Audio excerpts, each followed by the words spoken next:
Turuan ko kayo kung paano mag-install ng NBA Files JD Mod. Yan. Kailangan nyo ng app ng Zarchiver yan. Search lang natin dito yung Zarchiver. Zarchiver. Yan. Pag na-search nyo, yan. Naka-install lang sa akin yan. Tapos pag na-install nyo, open nyo. Tapos pag nandito na kayo, punta tayo dito sa downloads. Yan, sa downloads. Pindutin nyo yan. Tapos kailangan install nyo to NBA 2K24 JD Mod.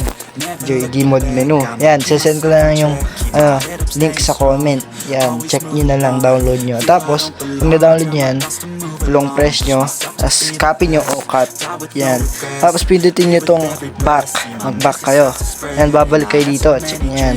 Tapos kakita nyo tong bilog na to, pindutin nyo lang yan. Yan, tapos yan, tapos na. Pag nakita yan dito yan, no? Nandito yung may mga files na yan. Pag dinownload nyo, yan, check nyo sa comment ko. Yan, tapos testing na natin siya sa NBA mod menu. So ayan mga bossing, yan, punta na kayo dito sa JD mod. Yan, pindutin nyo ito ADR point pinakadulo. Yan, tapos tong script, tapos refresh yun lang. Yan, yung nalagay natin files nandito na. So pakita ko sa inyo kung ano iba dito. Yan, pwede nyo magamit sa laro. Ito, ankle injury, yan, rim shaker, ankle break, pindutin nyo na, tapos execute nyo. Yan, tapos never miss a shot. Yan, tapos meron ankle breaker dyan. Tapos meron ditong vertical. Sobrang taas mga bossing. Tignan nyo lang, nasa nyo yun. Ito, yan, execute, pindutin nyo lang yan. Tapos okay na yan.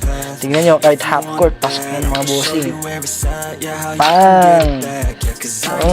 Kahit anong gawin nyo mga bossing, di yan. Shot palagi yan, kahit tingnan. Bang bang! Tingnan naman yung ibay natin yung court mga boss. Yan.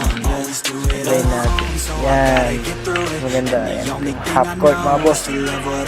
Bang bang! Yan. Angas yan mga bossing. May pa slow mo pa yan mga bossing.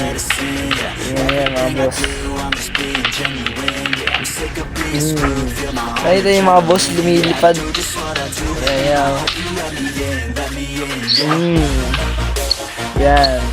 Download nyo lang yan. Tapos yan, execute nyo. Tingnan nyo. Ang lupit mga idol. Yan. Subscribe na pala kayo. Check nyo yung account ko. Makita nyo yung mga NBA mod dyan. Yan. Marami akong mod dyan. Check nyo.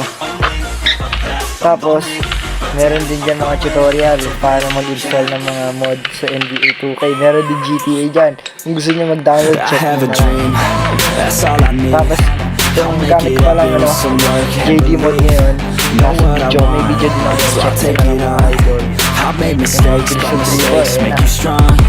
Let's break it down for a minute. Sa susunod na lang mga bossing. Bye bye.